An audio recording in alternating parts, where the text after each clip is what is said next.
மகளிர் உரிமை தொகை அறிவிப்பு வந்துடுச்சுங்க. அது என்னென்ன எப்படி அப்படின்றத இந்த வீடியோவில் ஃபுல்லாக டீட்டெயிலாக பார்ப்போம். வீடியோவை ஸ்கிப் பண்ணாமல் பாருங்கள். இப்போ தான் ஃபஸ்ட் டைம் பார்க்குறீங்கன்னா நம்ம சேனலை கண்டிப்பாக சப்ஸ்கிரைப் பண்ணி வீடியோக்கு பக்கத்தில் இருக்க பெல் ஐக்கானை கிளிக் பண்ணிக்கோங்க. வீடியோக்கு ஒரு லைக் கொடுத்துக்கோங்க. இன்றைக்கி மகளிர் உரிமை தொகையை பற்றி தான் ஒரு முக்கியமான அறிவிப்பு ஒன்று பார்க்க போகிறோம். 3 குடும்ப அட்டைக்கு மட்டும்தான் கிடைக்கும் அப்படின்ற மாதிரி சொல்லியிருக்காங்க. எல்லாரும் அதிர்ச்சியாகி போயிருக்காங்க. அது என்ன அப்படின்னா 3 ரேஷன் கார்டு நான் ஆல்ரெடி சொல்லியிருந்தேன். என்பிஹெச்ஹெச், பிஹெச்ஹெச், ஏஏஒய் அப்படின்ற 3 விதமான ரேஷன் கார்டு வந்து இப்போ ஆக்டிவில் இருக்குது அப்படின்ற மாதிரி சொல்லியிருந்தேன். அந்த ரேஷன் கார்டு வந்து என்பிஹெச்ஹெச் வந்து நான் ப்ரையாரிட்டி ரேஷன் கார்டு அப்படின்ற மாதிரி சொல்லியிருந்தேன். எல்லாரையுமே இகேஒய்சி பண்ண சொல்லியிருந்தாங்க. அதில் எல்லாருமே மேக்ஸிமம் 90% வந்து இகேஒய்சி வந்து கம்ப்ளீட் பண்ணிட்டாங்க. இகேஒய்சி மீனிங் கண், கருவிழி, கைரேகை எல்லாமே போய் ரேஷன் கடையில் அந்தந்த ஊரில் உள்ள ரேஷன் கடையில் போய் அவங்கவுங்க ரினிவல் பண்ணுறது தாங்க இகேஒய்சின்னு சொல்கிறாங்க. அதுக்கு வந்து ஜூன் 26 வரையும் கவர்மெண்ட்டில் ஃப்ரீயாக கால அவகாசம் கொடுத்து நம்மளை பண்ண சொல்லியிருந்தாங்க. இந்த மகளிர் உரிமை தொகைக்கு கண்டிப்பாக 3 ஆவணங்கள் அப்ளை பண்ணுறதுக்கு அவங்க தேவைன்னு சொல்லியிருக்காங்க. அதில் முதல்ல முக்கியமான ஒன்று தான் பார்க்குறது வந்து நம்மளோட ரேஷன் கார்டு தாங்க. ரேஷன் கார்டை வச்சு தான் எல்லாமே நமக்கு கொடுக்க போகிறாங்க. ரேஷன் கார்டு தான் நம்மளை வந்து கவர்மெண்ட் மானிட்டர் பண்ணுறதுக்கான ஒரு முக்கிய ஆதாரமாக அது இருந்துகிட்ருக்கு. அதில் நம்மளுக்கு மகளிர் உரிமை தொகை வாங்குகிறோம் அப்படின்னாக்க கண்டிப்பாக ரேஷன் கார்டில் நம்ம எந்த ப்ரையாரிட்டியில் இருக்கிறோம், நான் ப்ரையாரிட்டியில் இருக்கோமா, ப்ரையாரிட்டியில் இருக்கோமா, இல்லை அந்தியோதயா அன்ன யோஜனா அந்த கார்டு ரேஷன் கார்டு கொண்டவராக இருக்கிறோமா அப்படின்றத அவங்க ஃபஸ்ட்டு அதை தான் அனலைஸ் பண்ணுறாங்க. ரேஷன் கார்டு அனலைஸ் பண்ணிவிட்டு அடுத்து ஒரு சில நிபந்தனைகளும் அவங்க சொல்லியிருக்காங்க. அது என்னென்னா, ஒரு சில பேர் கார் வச்சுருக்கவங்க, ஒரு சில பேர் வருமான வரி கட்டுறவங்க, இவங்க போல் இருந்தாங்க அப்படின்னா அவங்களுக்கு கண்டிப்பாக அந்த 2500 இல்லை அப்படின்ற மாதிரியும் அறிவிப்பு கவர்மெண்ட் சைட்லேருந்து கொடுக்குறாங்க. நம்மளை போல் கஷ்டப்படுறவங்க எல்லாருக்குமே 2500 நடுத்தர வர்க்கம், வறுமை கோட்டுக்கு கீழே உள்ளவங்க இவங்க எல்லாருக்குமே செலக்ட் பண்ணியிருக்காங்க. அதுக்கு முன்னாடி போல் நம்மளாம் அப்ளை பண்ணி இதை வந்து நம்ம இப்படி இருக்கோம், நம்ம இவ்வளோ வரி கட்டுறோம், இவ்வளோ சம்பாதிக்கிறோம் அப்படின்றத நம்ம சப்மிட் பண்ண தேவையில்லை. எல்லாமே அவங்களே அனலைஸ் பண்ணுறதா சொல்லியிருக்காங்க. கிட்டத்தட்ட 6 லட்சத்துக்கு மேலே ரேஷன் கார்டு வந்து புதுசாக அப்ளை பண்ணியிருக்காங்க எல்லாருமே. அதில் வந்து ஒரு 4 லட்சம் கார்டு வரையும் நாங்கள் டிஸ்பஸ் பண்ணிட்டோம். 2 லட்சம் கார்டு மட்டும் நாங்கள் அதை வந்து மறுசீராய்வு பண்ணணும். அதில் என்னென்ன நிபந்தனைகள்லாம் அதில் உட்பட்டு இருக்கா இல்லையா அப்படின்றத செக் பண்ணிகிட்ருக்கோம் அப்படின்ற மாதிரி கவர்மெண்ட் சைட்லேருந்து சொல்லியிருக்காங்க. கண்டிப்பாக இந்த மகளிர் உரிமை ரேஷன் கார்டை பொறுத்து மட்டும்தான் அப்படின்ற மாதிரி சொல்லியிருக்காங்க. 60 வயசுக்கு மேலே உள்ளவங்களுக்கும் ரேஷன் கார்டை பொறுத்து தான் அவங்களுக்கும் ஓய்வூதியம் கொடுக்க போகிறதாகவும் சொல்லியிருக்காங்க. இந்த மதிப்புமிகு மகளிர் திட்டத்தில் 2500 அப்படின்றதுக்கு நம்ம எங்கேயுமே அலைய தேவையில்லை. நம்ம போய் எதையுமே பதியணும்னு அவசியம் இல்லை. நம்மளோட சைடில் உள்ள ப்ராப்ளமை மட்டும் இகேஒய்சி பண்ணி வச்சுக்கணும், ரினிவல் பண்ணி வச்சுக்கணும். வங்கியில் நம்ம பேங்க்கில் கொடுத்த அக்கௌண்ட்டில் ஃபோன் நம்பர் கரெக்டாக இருக்கா அப்படின்னு நம்ம சரி பண்ணி வச்சுக்கணும். அப்புறம் ரேஷன் கார்டு, ஆதார் கார்டு, பேங்க்கு இதிலெல்லாம் கொடுத்த ஃபோன் நம்பர் ஒரே ஃபோன் நம்பராக இருக்கா அப்படின்னு பார்த்துக்கோங்க. ஏன்னா பேங்க்கில் வந்து உங்களுக்கு தகவல் கிடைக்கணும் அப்படின்னாக்கா அந்த ஃபோன் நம்பர் கரெக்டாக இருக்கணும். அதே போல் ரேஷன் கார்டில் இணைச்ச ஃபோன் நம்பரும் பேங்க்கில் உள்ள ஃபோன் நம்பரும் கரெக்டாக இருக்கா அப்படின்றதையும் பார்த்துக்கோங்க. கவர்மெண்ட் சைட்லேருந்து நமக்கு ஏதாவது ஒரு அலர்ட் மெசேஜ், இந்த மாதிரி மகளிர் உரிமை தொகைக்கு நீங்கள் செலக்ட் ஆகிருக்கீங்க அப்படின்னு சொல்லிட்டு கண்டிப்பாக ஒரு மெசேஜ் அனுப்புவாங்க. அந்த மெசேஜ் அனுப்பும்போது உங்கள் மொபைல் நம்பர் வந்து ஆக்டிவாக இருந்தால் மட்டுமே தான் நம்மளுக்கு இந்த 2500 வாங்க முடியும்.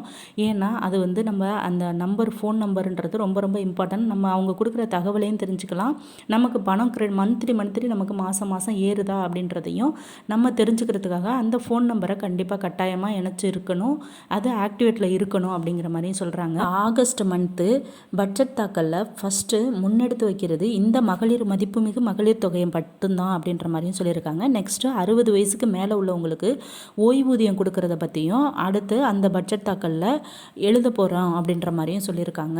கண்டிப்பாக அதில் நம்ம சிஎம் சைன் பண்ணிட்டாங்க அப்படின்னா எல்லாருக்குமே இந்த 2500 அப்படின்றது ஆகஸ்ட் மந்த்தே 15ஆம் தேதி எல்லாரோட அக்கௌண்ட்லேயும் கிரெடிட் ஆயிரும் அப்படின்ற மாதிரியும் சொல்லியிருக்காங்க. அதுக்கப்புறம் அந்த 60 வயசுக்கு மேலே உள்ளவங்கள மதிப்புமிகு மகளிர் திட்டத்தில் வந்து ஒதுக்கிட்டாங்க அப்படி மாதிரியும் சொல்லியிருக்காங்க. அவங்களுக்கும் ஓய்வூதியம் கொடுக்கறதுக்கான முழு வீச்சில் அந்த பணி நடந்துட்டுருக்கு அப்படின்ற மாதிரியும் சொல்லியிருக்காங்க. யாருக்கெல்லாம் உரிமை தொகை கிடைக்கும்? 21 வயது பூர்த்தியடைந்த அனைத்து பெண்களும் இத்திட்டத்திற்கு விண்ணப்பிக்கலாம். குடும்ப தலைவியாக கருதப்படும் திருமணமாகாத பெண்கள், விதவைகள் மற்றும் திருநங்கைகளும் பயனடையலாம். குடும்பத்தின் ஆண்டு வருமானம் 2,50,000க்குள் இருக்க வேண்டும். வீட்டு உபயோக மின்சார பயன்பாடு ஆண்டுக்கு 3,600 யூனிட்டுக்குள் இருக்க வேண்டும். இதுதான் அவங்க கொடுக்குற நிபந்தனைங்க. 21 வயசு பூர்த்தி அடைஞ்சிருக்கணும், 60 வயசுக்குள்ளே இருக்கணும், குடும்பத்துக்கு 2.5 லட்சத்துக்குள்ளே வருமானம், ஆண்டு வருமானம் இருக்கும். அவங்க பயன்படுத்துகிற மின்சார யூனிட் வந்து வருஷத்துக்கு 3600 யூனிட்டுக்குள்ளே இருக்கணும் அப்படின்ற மாதிரி சொல்கிறாங்க. இவ்வளோ யூனிட்லாம் யாரும் அதிகமாக யூஸ் பண்ணிட போகிறதில்ல. இருந்தாலும் 12 மாதமும் கேல்குலேட் பண்ணும்போது ஒரு சில பேருக்கு வாஷிங் மிஷினு இதெல்லாம் வச்சுருந்தீங்க அப்படின்னா நிறையவே மின்சாரம் பயன்படுத்துகிற மாதிரி இருக்கும். அவங்களையும் இதுலேருந்து நீக்கிறோம் அப்படின்ற மாதிரி சொல்கிறாங்க. நம்மளுக்கு ஒன்றுமே தெரியல அப்படின்னு நினச்சிட்ருக்கோம். ஆனால் நம்ம ஃபேமிலியாக அவங்க எல்லாத்தையுமே கவர்மெண்ட் வந்து மானிட்டர் பண்ணிட்டு தான் இருக்காங்க. அந்த ரேஷன் கார்டை வச்சு இவங்க ஃபேமிலியில் என்னென்ன செய்கிறாங்க அப்படின்றத அவங்களே அனலைஸ் பண்ணி அவங்களே யார் யாருக்கு கொடுக்கலாம் அப்படின்றதையும் அவங்க சொல்லியிருக்காங்க. யாருக்கெல்லாம் கிடைக்காது? பின்வரும் தகுதிகளில் ஏதேனும் ஒன்றில் உள்ளவர்களின் குடும்பங்களுக்கு உரிமை தொகை கிடைக்காது. வருமான வரி செலுத்துபவர்கள், மத்திய மாநில அரசு ஊழியர்கள் மற்றும் பொதுத்துறை நிறுவனங்களில் பணிபுரிபவர்கள், ஓய்வூதியம் பெறுபவர்கள், முதியோர் ஓய்வூதியம், விதவை ஓய்வூதியம் போன்ற சமூக பாதுகாப்பு ஓய்வூதியம் பெறும் மகளிர். இதுதாங்க நான் ஆல்ரெடி நம்ம சேனலில் வீடியோவில் அப்டேட் பண்ணியிருந்தேன். நம்ம சேனலில் இப்போ தான் ஃபஸ்ட் டைம் பார்க்குறீங்கன்னா கண்டிப்பாக சேனலை சப்ஸ்கிரைப் பண்ணிக்கோங்க. பக்கத்தில் இருக்க பெல் ஐக்கானையும் கிளிக் பண்ணிக்கோங்க. அப்போ தான் நான் மத்திய மாநில அரசு கொடுக்கக்கூடிய நலத்திட்டங்கள், இலவசங்கள் அதெல்லாம் உடனுக்குடனே நம்ம சேனலில் அப்டேட் பண்ணுறேன். அந்த தகவல் எல்லாமே உங்களுக்கு உடனுக்குடனே வந்து சேரும். இதுபோல் வருமான வரி செலுத்துபவர்களுக்கும் இது கிடையாது அப்படின்ற மாதிரி சொல்கிறாங்க. மத்திய மாநில அரசில் வேலை செய்வாங்க, ஓய்வூதியம் பெறவங்க அவங்களுக்கெல்லாம் கிடையாது அப்படின்ற மாதிரியும் சொல்கிறாங்க. சொந்தமாக கார் போன்ற 4 சக்கர வாகனங்கள் வைத்துள்ளவர்கள், சொகுசு வாகனம் வைத்துள்ளவர்கள், ஆண்டுக்கு 2.5 லட்சத்திற்கு வருமானம் ஈட்டுபவர்கள், 2.5 லட்சத்திற்கு மேல் வருமானம் ஈட்டுபவர்கள், தேர்ந்தெடுக்கப்பட்ட மக்கள் பிரதிநிதிகள், எம்பி, எம்எல்ஏ மற்றும் வார்டு உறுப்பினர்கள் இவங்களுக்கெல்லாம் கிடையாது அப்படின்ற மாதிரி சொல்லியிருக்காங்க. இது நம்ம எல்லாருக்குமே தெரியும். எம்பி, எம்எல்ஏ மற்றும் வார்டு உறுப்பினராக இருக்கவங்களுக்கு கிடையாது. 2.5 லட்சத்துக்கு மேலே ஆண்டு வருமானம் உள்ளவங்களுக்கு, கார் வச்சுருக்கவங்களுக்கு இல்லை அப்படின்ற மாதிரியும் சொல்லியிருக்காங்க. தமிழகத்தில் தற்போதைய புதிய அரசாங்கம் கலைஞர் மகளிர் உரிமை திட்டத்தை மறுசீரமைத்து உரிமை தொகை மாதம் ரூபாய் 1000 படிப்படியாக 2500 உயர்த்த திட்டமிட்டுள்ளது. திட்டத்தின் பெயர் மதிப்புமிகு மகளிர் திட்டம் என மாற்றப்பட்டு புதிய வழிகாட்டுதல்கள் மற்றும் அதிகாரப்பூர்வ அறிவிப்புகள் விரைவில் வெளியாக உள்ளன. கூடிய சீக்கிரமே இந்த 2500 இந்த உயர்த்துற திட்டம் வந்து கூடிய சீக்கிரமே அறிவிப்பு வெளியாக போகுது அப்படின்ற மாதிரியும் நமக்கு சொல்கிறாங்க.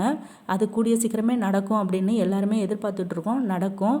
அதுக்கு மதிப்புமிகு மகளிர் திட்டம் அப்படின்னும் பெயரை வந்து மாற்றி அமைச்சு கொடுக்குறோம்.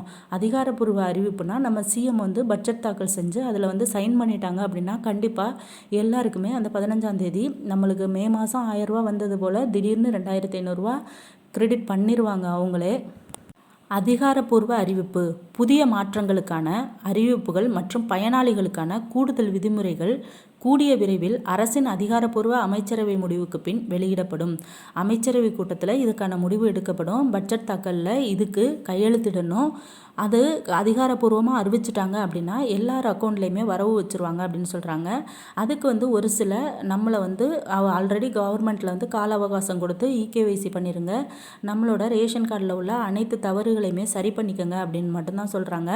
இதுக்கு முன்ன போல் வந்து நம்ம அப்ளிகேஷன் வாங்கி இதெல்லாம் ஜெராக்ஸ் கொடுத்து அப்படியெல்லாம் நம்ம அப்ளை பண்ண போகிறது கிடையாதுங்க.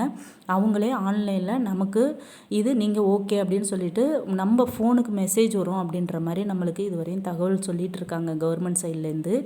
அந்த மொபைல் நம்பரையும் நம்ம பேங்க்கில் கொடுத்த மொபைல் நம்பர், ரேஷன் கார்டில் கொடுத்த மொபைல் நம்பரை மட்டும் சரி பண்ணி வச்சுக்கிட்டோம் அப்படின்னா நம்ம உரிமை தொகை திட்டத்துக்கு நம்ம செலக்ட் ஆகிட்டோம் அப்படின்னா அவங்களே கண்டிப்பாக மெசேஜ் பண்ணுவாங்க. ஏன்னா முழு வீச்சில் இந்த பணி தான் நடந்துகிட்ருக்கு கவர்மெண்ட்டில். ஆகஸ்ட் மாதம் பட்ஜெட் தாக்கலில் இதுதான் முழு வீச்சில் இந்த பணி நடந்து இதுக்கான அறிவிப்பை நாங்கள் கூடிய சீக்கிரமே வெளியிடுவோம் அப்படின்ற மாதிரியும் நம்ம கவர்மெண்ட்லேருந்து சொல்லிகிட்டு இருக்காங்க. இதை தொடர்ந்தே 60 வயசுக்கு மேலே உள்ளவங்களுக்கு கண்டிப்பாக 3000 ரூபா பணம் கொடுக்கறதுக்கான அந்த ஓய்வூதியம் கொடுக்கறதுக்கான பட்ஜெட் தாக்கலும் அதிலேயே இடம்பெறும் அப்படின்ற மாதிரியும் எல்லாருமே அதை எதிர்பார்ப்போடு இருக்கிறாங்க. பட் வந்து 60 வயசுக்கு மேலே உள்ளவங்களுக்கு ஆகஸ்ட் மந்தில் இருக்காது அப்படின்ற மாதிரியும் ஒரு பக்கம் ஒரு தரப்பில் பேசுகிறாங்க. அது எப்படி அப்படின்றது மதிப்புமிகு மகளிர் திட்டத்துக்கு மட்டும்தான் இப்போ முன்னுரிமை கொடுத்து அதை முன்னெடுத்து போயிட்டுருக்காங்க. ஏன்னா டிவிக்கில் உள்ள அமைச்சர்களே இதை வந்து முன்வைக்கிறாங்க. நம்ம பெண்கள்லாம் நம்மளை ஆட்சி அமைக்க சிஎம்மாக வச்சதே இந்த மதிப்புமிகு மகளிர் திட்டத்தை நம்பி தான். 2500 நீங்கள் வந்து அவங்கவுங்க அக்கௌண்ட்லேயும் வரவு வைப்பீங்க அப்படின்னு நம்பி தான் நம்மளுக்கு ஓட்டு போட்டாங்க. அதை ஏன் நீங்கள் இன்னும் செய்யலைன்ற மாதிரி கேட்குறாங்க. கூடிய சீக்கிரமே அதுக்கான நடவடிக்கைகள் போயிட்டுருக்கு, அதுக்கான பணிகள் தான் நடந்துகிட்ருக்கு அப்படின்ற மாதிரியும் நம்ம கவர்மெண்ட் சைட்லேருந்து அறிவிப்பு கொடுத்துட்ருக்காங்க. யாருமே அப்ளிகேஷன் கொடுத்து அலையவும் தேவையில்லை. கண்டிப்பாக அது வந்து அவங்கவுங்களுக்கு மெசேஜில் நீங்கள் மதிப்புமிகு மகளிர் திட்டத்துக்கு தேர்வு செய்யப்பட்டிருக்கீங்க, உங்களுக்கு 15ஆம் தேதி உங்கள் வர அக்கௌண்ட்டில் கவர்மெண்ட் சைட்லேருந்து 2500 வரவு வைக்கப்படும்னு அவங்களே மெசேஜ் அனுப்பிடுவாங்க அப்படின்ற மாதிரியும் சொல்லியிருக்காங்க. நிறைய பெண்கள் தரப்புலேருந்து கேட்குற கேள்வி என்னென்னா, இவ்வளோ நாள் இந்த மாதம் அடுத்த மாதம்னு 3 மாத காலங்களாக ஆட்சி அமைத்து 3 மாத காலங்கள் ஆகியும் இன்னும் இந்த மதிப்புமிகு மகளிர் திட்டத்தை ஏன் நீங்கள் உயர்த்தி இன்னும் வழங்கலை அப்படின்ற மாதிரியும் நிறைய பேர் கோரிக்கை வைக்கிறாங்க. அதற்காக தான் கூடிய சீக்கிரமே ஆகஸ்ட் மாதம் பட்ஜெட் தாக்கலில் இதுக்கான முடிவை நாங்கள் முன்வைக்கிறோம் அப்படின்னு சொல்கிறாங்க. அதை தொடர்ந்தே 60 வயசுக்கு மேலே உள்ளவங்களுக்கு மகளிர் திட்டத்திலேருந்து அவங்களோட நேமை நீக்கிட்டாங்க. பெயரை நீக்கினதுனால அவங்க எல்லாருமே மிக வருத்தத்தில் இருக்கிறதுனால அதை தொடர்ந்தே 60 வயசுக்கு மேலே உள்ளவங்களுக்கு ஓய்வூதியம் கொடுக்கறதுக்கான மிகப்பெரிய அந்த திட்டத்தையுமே செயல்படுத்தணும், அதையும் ஆக்டிவேட் பண்ணி நடைமுறைப்படுத்த போகிறோம் அப்படின்ற மாதிரியும் நம்மளுக்கு தகவல் சொல்லிட்டு இருக்காங்க. அன்னன்னைக்கு அப்டேட் வந்து மதிப்புமிகு மகளிர் திட்டம் ப்ளஸ் 60 வயசுக்கு மேலே உள்ளவங்க ப்ளஸ் ரேஷன் கார்டை திருத்தி வச்சுக்கோங்க. எல்லாருமே தயவு செஞ்சு ரேஷன் கார்டில் எந்த பிரச்சனை இருந்தாலும் அவங்கவுங்க ஊரில் உள்ள ரேஷன் கடையிலே போய் அதை நீங்கள் சரி பண்ணி வச்சுக்கோங்க. ஏன்னா ரேஷன் கார்டை வச்சு தான் நமக்கு எல்லாமே நம்மளுக்கு நடைமுறைப்படுத்தப்படும். மத்திய மாநில அரசு கொடுக்கக்கூடிய நலத்திட்டங்கள் இலவசங்கள் எல்லாமே அதை பொறுத்து தான் நம்மளுக்கு கிடைக்கும். ஏன்னா அரிசி பருப்பு இது மட்டும் நம்ம வாங்க போகிறதில்ல, நம்ம குழந்தைங்க படிக்கிறதுக்கான கல்வியில் எல்லா சலுகைகளும் அவங்களுக்கு வழங்கணும்னா நம்ம ரேஷன் கார்டு மிக மிக இம்பார்ட்டன்ட். அதனால் நீங்கள் போய் ரேஷன் கார்டை இகேஒய்சி பண்ணிடுங்க. கண் கருவிழி கைரேகை எல்லாமே பதிஞ்சு எல்லாத்தையுமே ஆக்டிவேட் பண்ணி வச்சுக்கோங்க. கூடிய சீக்கிரமே மதிப்புமிகு மகளிர் திட்டம் நம்ம ஆகஸ்ட் மந்தில் 15ஆம் தேதி எல்லாருடைய அக்கௌண்ட்லேயுமே வரவு வைக்க போகிறதா ஒரு சில வட்டாரங்களில் பேச்சுவார்த்தை போயிட்டே தான் இருக்குது. கூடிய சீக்கிரம் அதை நடைமுறைப்படுத்துவாங்க.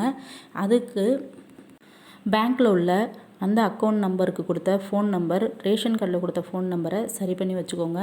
நம்ம சேனலில் அடுத்து ஒரு முக்கியமான தகவலோடு பார்க்குறேன். தேங்க்யூ.